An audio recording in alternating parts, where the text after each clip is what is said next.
दोस्तों नमस्कार, स्वागत है आप सभी का एक बार फिर से। दोस्तों, अगर आपकी अपनी लाइफ में कुछ नया सीखना चाहते हैं तो चैनल को सब्सक्राइब ज़रूर करिएगा। दोस्तों, हमारी भारतीय संस्कृति में छोटी से बड़ी किसी भी तरह की पूजा को करने की कुछ निश्चित नियम निर्धारित किए गए हैं और इन नियमों को पालन करते हुए हमें पूजा पाठ करनी चाहिए, क्योंकि तभी हमारी पूजा का कोई अर्थ होता है और हमारी आराधना का फल हमें मिलता है।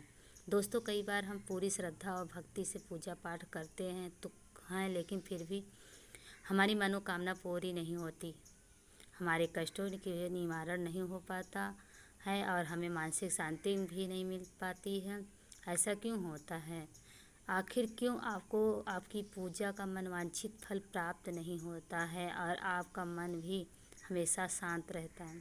इसका कारण यह भी हो सकता है कि आपकी पूजा करने का तरीका शायद गलत हो, या आप पूजा करते समय कुछ ज़रूरी चीज़ों को भूल रहे हैं, या फिर कोई ऐसी भूल कर भी जिसकी वजह से आपकी आराधना ईश्वर तक नहीं पहुंच पा रही है।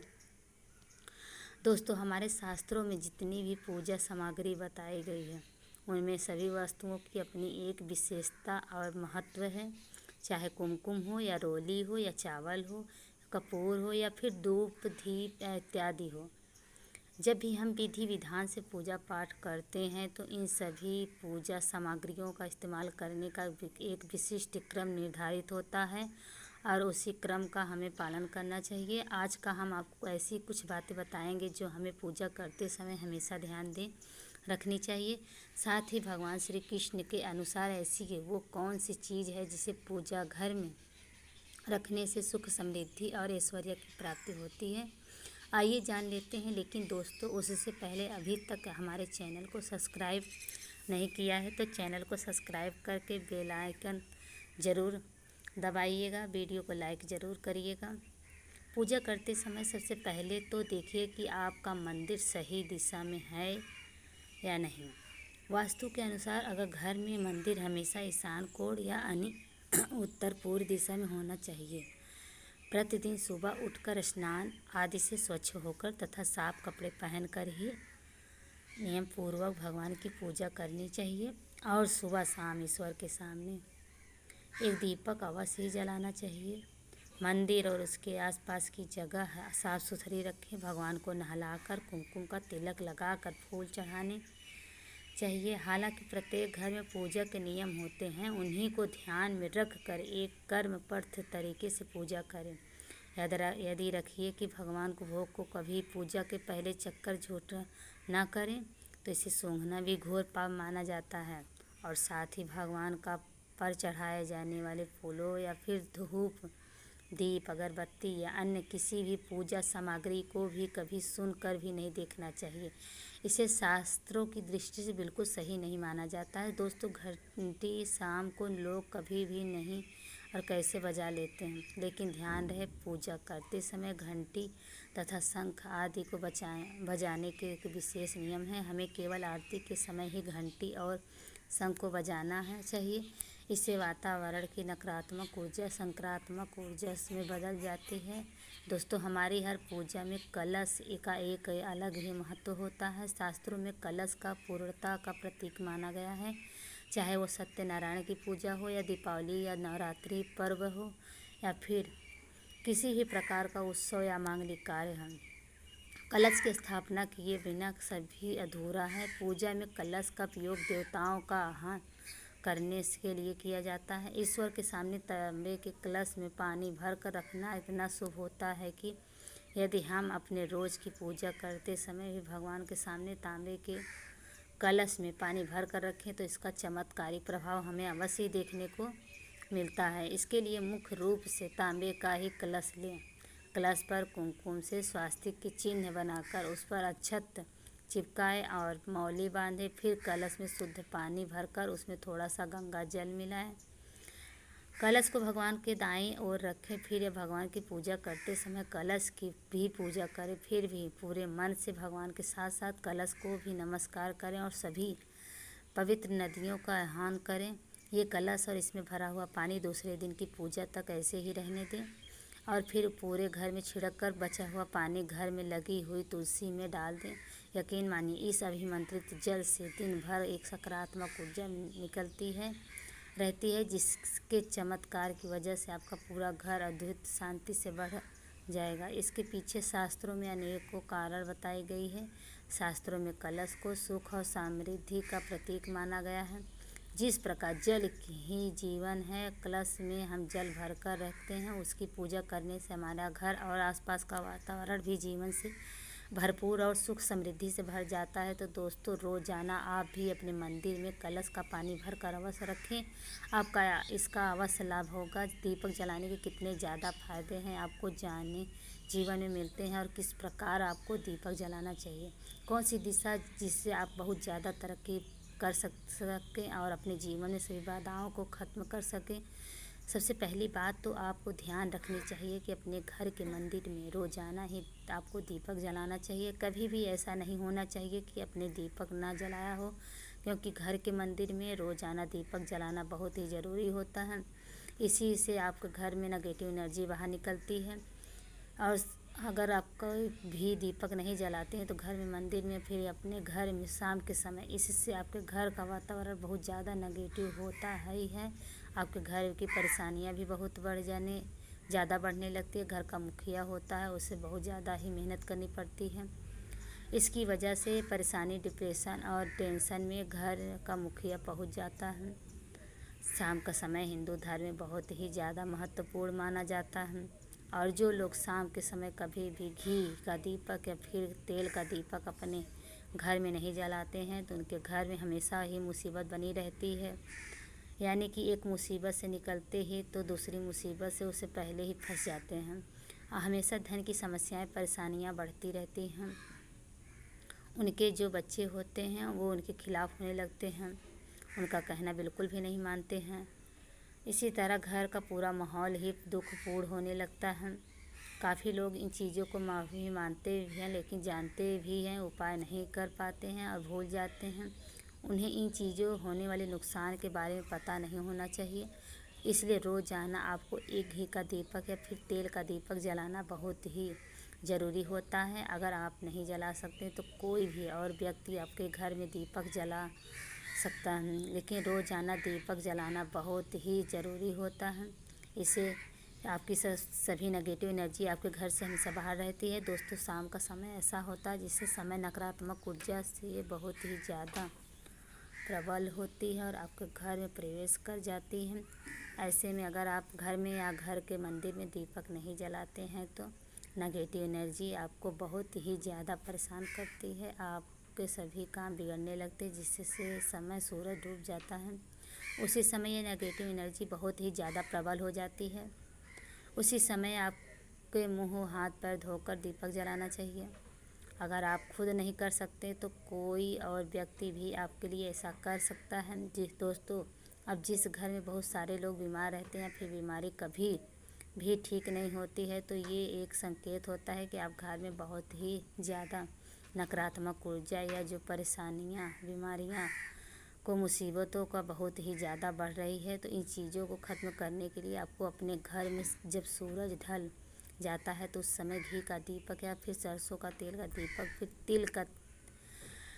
तेल का दीपक पूरे दिशा में आप जला सकते हैं।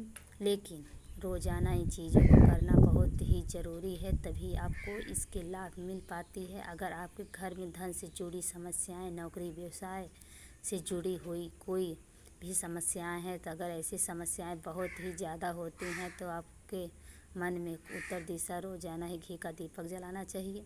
इससे एक दिन आपका मिस ना करें। अगर आप रोज़ाना उत्तर दिशा में ही घी का दीपक जलाते हैं तो इससे आपकी धन से जुड़ी हुई समस्याएं ख़त्म हो जाती हैं। जिन लोगों को नौकरी नहीं मिल पाती है उनको नौकरी मिलने लग जाती है, और अगर वह व्यक्ति जिसको परेशानी है वही अगर रोज़ दीपक जलाता है तो इससे मिलने वाले फ़ायदे और भी ज़्यादा हो जाती हैं। शाम के समय घी का दीपक या फिर तेल का दीपक जलाना बहुत ही ज़रूरी होता है। आप कभी भी इन चीज़ों को नज़रअंदाज न किया करें, क्योंकि इन्हीं से आपके जीवन में परेशानियां बढ़ जाती हैं और आपकी मुसीबतों का सामना करना पड़ सकता है। आपको यह जानकर हैरानी होगी कि जो भी घी का दीपक आप जलाते हैं उससे निकलने वाली ऊर्जा ये होती है कि आपके घर में जब फैलती है तो इसे माहौल एकदम सुख बनने लगता है, यानी पॉजिटिव एनर्जी होने लगती है। घर में सभी लोग शांति से रहने लगते हैं।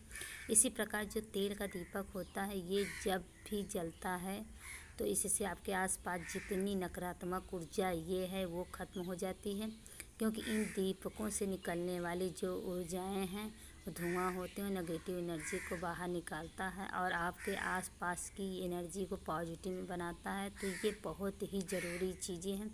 शाम के समय कभी भी इन चीज़ों को कभी मिस न किया करिए, तभी आप अपने जीवन में सफलता पा सकते हैं और आपकी जितनी भी मनोकामनाएं हैं वो भी पूरी होती है। दोस्तों, आप जानते हैं कि घर के मंदिर में माचिस क्यों नहीं रखना चाहिए? अगर आप मुरझाए हुए फूल, अगरबत्ती की राख, माचिस, तीली या भगवान स्थान पर रखते हैं, इससे आपके घर में कभी भी बरकत नहीं होगी। माचिस की तीली को पूजा के रूम में नहीं फैलाना चाहिए। किसी भी तरह से पूजा रूम में गंदा नहीं रखना चाहिए, इससे आपके घर में भगवान का वास कभी नहीं होता है।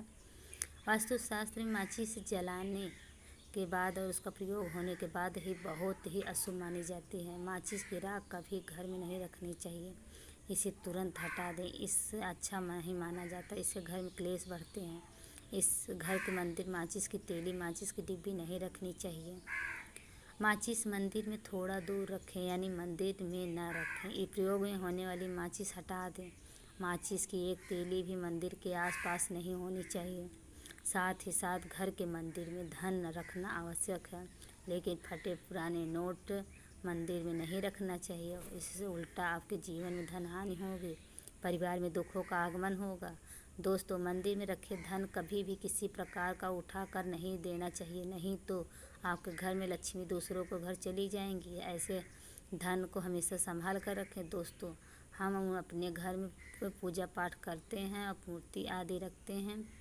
दोस्तों, मूर्ति का क्या महत्व होता है, आज हम आपको इस वीडियो के माध्यम से बताने वाले हैं, जिससे घर में पूजा, घर में एक साथ दो मूर्तियां होती हैं, वहाँ पर बनता है राजयोग और दुनिया आपके कदम में आ जाती है।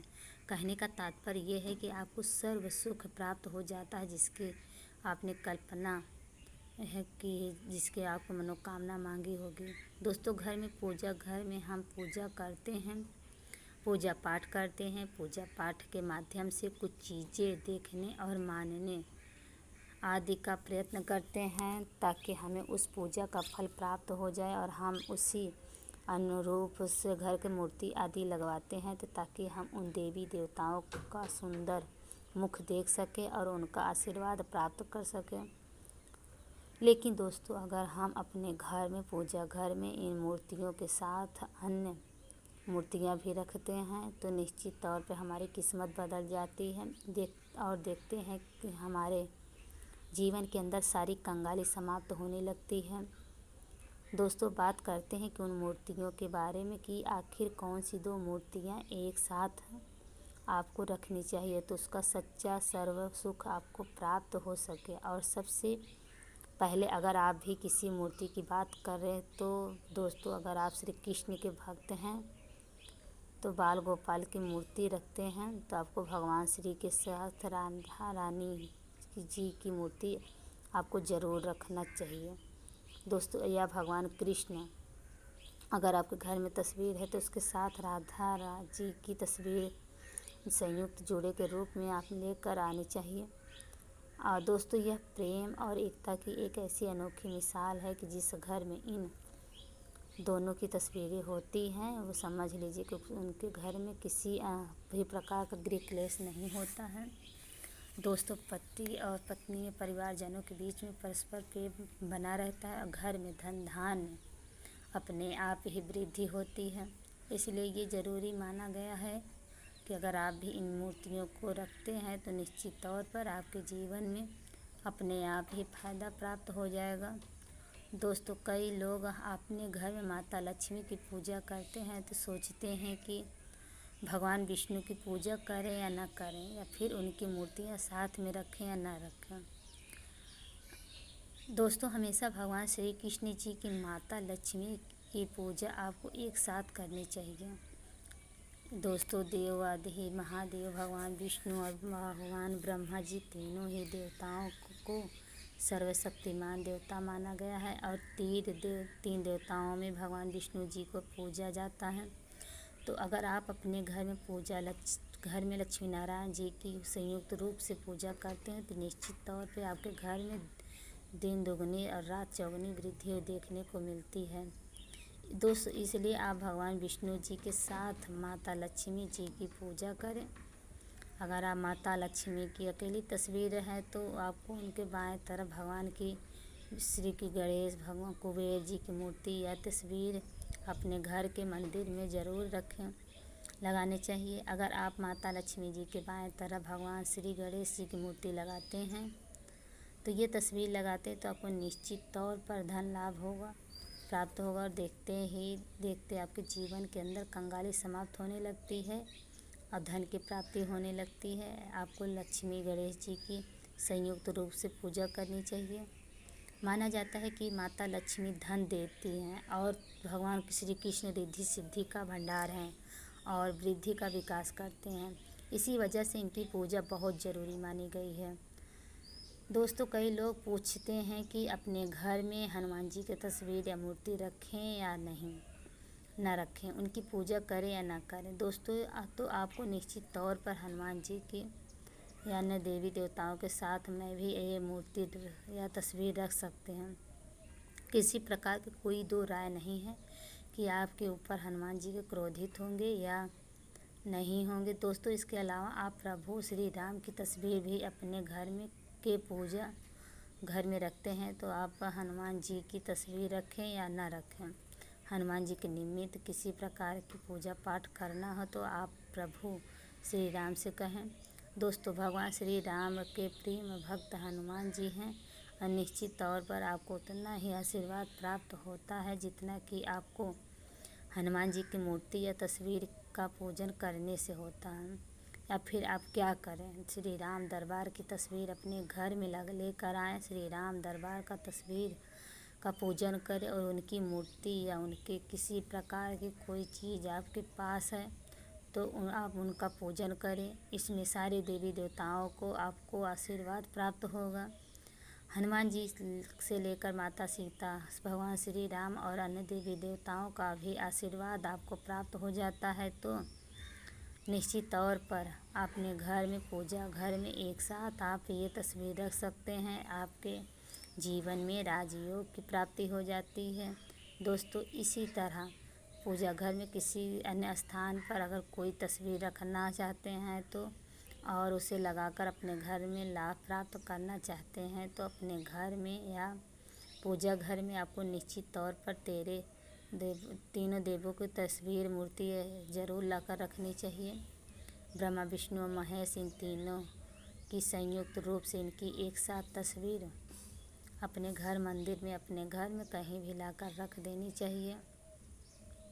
माना जाता है कि इन तीनों देवताओं के साथ दर्शन करने मात्र से हमारे बड़े से बड़े बिगड़े काम, बड़े से बड़े कष्ट ऐसे ही समाप्त हो जाते बनने लगते हैं। इसी वजह से तीनों एक साथ कलश तस्वीर मूर्ति लाकर आपको पूजा ज़रूर करनी चाहिए। दोस्तों, अब बात करते हैं कि कुछ ऐसी तस्वीरें होती हैं या ऐसी मूर्तियां होती हैं जिनको आपको अपने घर में पूजा घर में स्थान में नहीं रखनी चाहिए। अगर आप इन तस्वीरों मूर्तियों को अपने घर के पूजा घर में स्थान दिया है तो समझ लिए कि आपको कंगाली के सामना करना पड़ेगा या फिर देवी देवताओं का क्रोध का सामना करना पड़ेगा। दोस्तों, और एक बात बता दें कि मंदिर में कभी भी विषम संख्या में गणेश जी की मूर्तियां ना रखें, जैसे कि 1 या 3 या 5 ऐसा रखना अशुभ माना जाता है। 2 मूर्तियों को एक साथ रखना शुभ माना जाता है। अगर आपके सिर्फ गणेश जी की मूर्ति रखते हैं तो इसके अलावा किसी भी प्रकार की मूर्ति आपको नहीं रखनी चाहिए। दोस्तों, इन्हें स्थापित करते वक्त ध्यान दें कि गणेश जी का चेहरा हमेशा घर के मुख्य दरवाजे की तरफ होना चाहिए ताकि आपको अच्छे और सच्चे धन के लाभ की प्राप्ति हो सके। और इस बात का ध्यान रखें कि घर के अंगूठे के बड़ा आकार शिवलिंग आपको भूल कर भी नहीं रखना चाहिए। हमेशा एक छोटा सा शिवलिंग रखें और इससे ज़्यादा शिवलिंग आपको नहीं रखना चाहिए। दोस्तों, वैसे तो आपको अपने घर में शिवलिंग रखना ही नहीं चाहिए, उसके बाद अगर आप रखते हैं तो अंगूठे के आकार से बड़ा शिवलिंग आपको नहीं रखना चाहिए। आप छोटा शिवलिंग रख दें और ध्यान रखें कि एक से ज़्यादा शिवलिंग आपको भूल कर भी नहीं रखने चाहिए। घर के अगर आप शिवलिंग रखते हैं तो शिवलिंग के ऊपर आपको तुलसी फूल कर भी आपकी अर्पित नहीं करना चाहिए। अगर आपने शिवलिंग पर रख लिया तो उस पर तुलसी अर्पण कर दी तो सभी देवताओं क्रोध हो जाएंगे और आपको उस करो को गुस्सा का सामना करना पड़ेगा। दोस्तों, मंदिर में हमेशा आप हनुमान जी की तस्वीर रखना चाहते हैं तो हनुमान जी के अनन्य भक्त हैं तो बैठे हुए हनुमान जी की मूर्ति ही रखें। बजरंग बली रुद्र भगवान शिव के अवतार हैं, इसलिए उनके भी शिवलिंग की तरह ही मूर्ति के साथ जो पति पत्नी होते हैं, वैवाहिक जीवन होते हैं, अपने नया स्टार्ट किया है तो हनुमान जी की मूर्ति या तस्वीर अपने कमरे में, अपने बेडरूम में आपको भूल कर भी नहीं रखनी चाहिए, अन्यथा आपको आपके जीवन में कई प्रकार दोषों का सामना करना पड़ सकता है। दोस्तों, हनुमान जी के ब्रह्मचारी और इस बात का आपको ध्यान रखना चाहिए कि दोस्तों राधा कृष्ण मूर्ति अगर आप जिस जैसे अपने शयन कक्ष में सोते हैं आप रखते हैं, जैसे कि आप सुबह उठें और आपको उठते समय उनके दर्शन हो जाएं तो समझ लीजिए कि आपको जीवन माला माल होने वाला है। किसी भी प्रकार का कोई दुख धन की चिंता आपके जीवन में नहीं रहेगी। दोस्तों, इसी तरह अगर माता दुर्गा की तस्वीर अपने घर में रखना चाहते हैं तो माता दुर्गा की तस्वीर के माध्यम में आप अपने जीवन में समृद्धि देखें तो दोस्तों भूल कर भी आपको माता दुर्गा की क्रोधित अवस्था की तस्वीर जैसे महाकाली और तस्वीर महिषासुर का वध करते हुए क्रोधित अवस्था में माता लक्ष्मी का माता दुर्गा की तस्वीर लाकर तो आपको उनकी पूजा नहीं करनी चाहिए। दोस्तों, हमेशा शांत और सुंदर मुख वाली तस्वीर ही अपने घर के अंदर लाकर पूजा करनी चाहिए। बहुत ही शुभ और मंगलकारी माना जाता है। दोस्तों, इस बात का ध्यान रखें कि अगर आप अपने घर में मूर्तियाँ रखते हैं तो आपको इनको भूल कर भी टूटे हुए चावल नहीं चढ़ाने चाहिए। बेहतर होगा कि आप वो चावल में हल्दी पीला करके चावल चढ़ाएं, लेकिन टूटे हुए चावल आपको भूल कर भी माता लक्ष्मी क्रोध हो जाती हैं। घर में देवी देवताओं का नहीं चढ़ाना चाहिए। दोस्तों, इसी तरह इस बात का आप ध्यान रखें कि अपने घर के मृत परिजनों का पूर्वजों का मंदिर में स्थापित न करें, ऐसा करना शुभ माना जाता है। और अगर आप ऐसा लगातार कर रहे हैं तो निश्चित तौर पर आपके परिवार के ऊपर दोष लग जाएगा, पितरों को दोष लग जा सकता है। पितरों की पूजा एक अलग स्थान पर की जाती है, घर के मंदिर में उनको स्थापित नहीं किया जाता है। दोस्तों, इसी तरह भगवान भैरव की तस्वीर या भगवान शनि देव या राहु केतु के इस प्रकार की तस्वीर अपने घर में नहीं लेनी चाहिए। प्रतीकात्मक रूप से आप घर में पानी रखने का स्थान पर उनकी पूजा कर सकते हैं, क्योंकि इनकी साधना तंत्र मंत्र विशेष महत्व द्वारा की जाती है। घर के अंदर आप ऐसे ही इनकी पूजा पाठ आप नहीं कर सकते हैं। इनकी पूजा पाठ में किसी प्रकार की कमी रह जाती है तो उनको बहुत ज़्यादा क्रोध आ जाता है। इनके क्रोध का आपको सामना करना पड़ सकता है। इसकी वजह से आपके घर में तस्वीर मूर्ति अपने घर के अंदर नहीं रखना चाहिए। जो पहले हमने बताया आपको उसी प्रकार तस्वीरें तो निश्चित तौर पर आप रख कर अपने जीवन में फ़ायदा प्राप्त कर सकते हैं। दोस्तों, अगर भगवान शिव से सच्चे प्यार करते हैं कमेंट में महादेव नमः शिवाय जय शिव शंकर एक लाइक तो बनता है।